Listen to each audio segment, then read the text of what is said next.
Welcome to the Junkman's Adventures. I'm the Junkman, and today we're going to look at one aspect of the fuel system.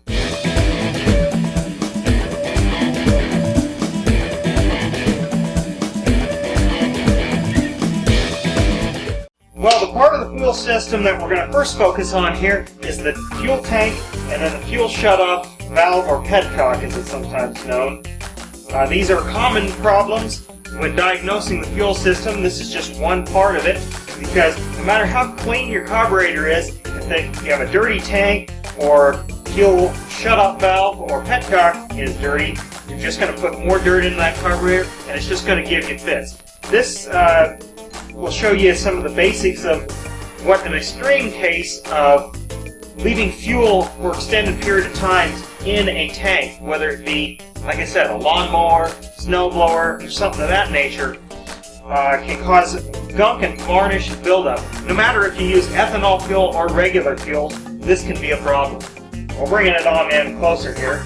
First thing we need to do is loosen the petcock and take it off here. You want to be very careful, especially if this is a motorcycle, old motorcycle. You do not want to damage the threads or round off the corners there. And of course, this is an old bike. You can pretty much see how gunky it is in there. This, like I said, probably sat for at least 15 years like this. But this is not uncommon to what you can find in lawnmowers, snowblowers, and such that sit for a year or more, or why people have troubles, especially with snowblowers that sit all summer with unstabilized fuel. They won't get this bad, but the fuel starts to turn and it's less combustible, and that's generally what the problems they have. And with ethanol fuels, that just exacerbates the problem. So, what we need to do is take the bottom off. This has kind of a sediment bowl, and see what we're looking at in here.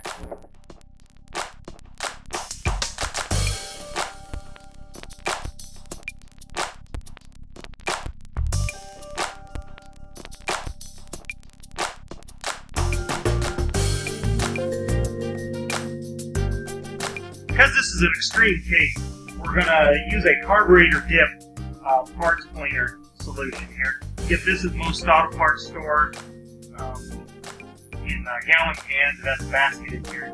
But, if it's a lawnmower or a motorcycle that's been run recently, but fuel's been stale in there, you can just use some good old spray carburetor cleaner and just spray it around in here and use a rag to clean it all out. But in extreme cases, because you saw the amount of varnish in there, we're going to have to dip this.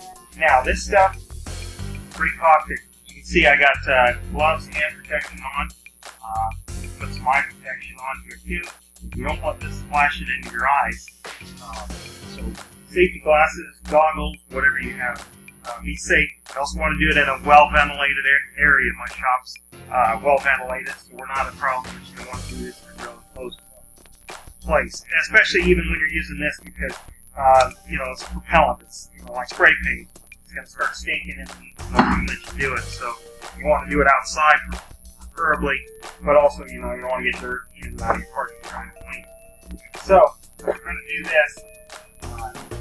Lid off. I like to minimize, even though I have gloves, I like to minimize touching any of this.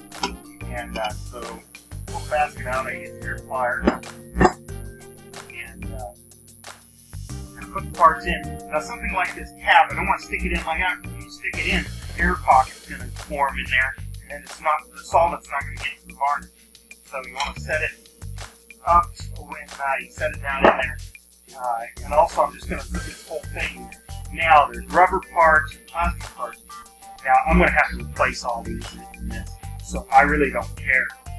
But this stuff, given it's set a long enough time, can degrade rubber parts. So if you're going to get a carburetor or anything with rubber parts, you need to take them O-rings out because they're going to soften and possibly damage or ruin. In this case, I don't care. I can't even get them out stuck in with the varnish. I got to soak them before I even try to go ahead and disassemble them. Because on this one it's a little different, but there might be some screws and a rubber gasket behind here where the selector is. This style. So, that's there. And again, you won't worry at things because you don't want to create some air bubbles. Otherwise, the solvent will get into all the places.